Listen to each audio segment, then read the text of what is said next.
Thoughts on summer savory. The only thing that I ever remember from my research is Uncle Harley's, I think it was his autobiography or interview. He talked about summer savory, but he wasn't necessarily mentioning that it was in the recipe.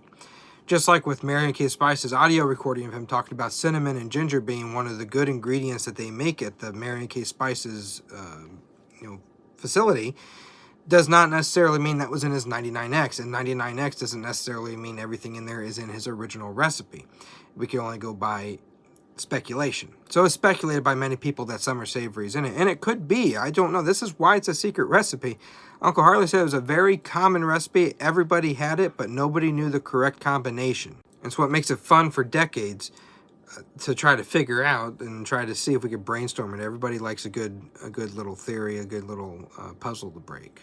The reason why I went with cinnamon and ginger is because cinnamon lines up very well with the allspice theory that I have with cloves and nutmeg. And that is tied into the 99X. If I am to assume that it's true that Uncle Harley had Bill Summers taste his recipe to recreate it with 99X for the Claudia Sanders Dinner House, then I'm inclined to believe that cinnamon, nutmeg, and cloves make up the allspice flavor that makes up 3 ingredients of the 11. That's my theory on that. Summer savory, although Uncle Harley has mentioned it once or twice, it doesn't line up with any of the research that I've been doing to try to figure it out. It could be in there. Maybe that's the secret ingredient instead of cardamom. But I went with cardamom because I was looking up rare ingredients in Corbin, Kentucky between 1930 and 1940, because that's when he said it was hard to get whatever the 11th was. And cardamom was one of 3. Vanilla was another one. And a type of pepper, I think, was the 3rd one. Maybe it was savory. I don't know. I can't remember what the 3rd one was.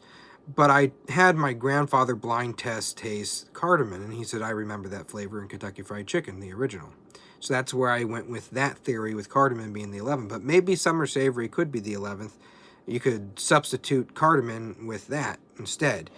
I don't know. My recipe is just to be a template for you to play around with if you're that interested in trying to figure it out. Otherwise, I say go to a good Kentucky Fried Chicken franchise that does things as right as they possibly can today.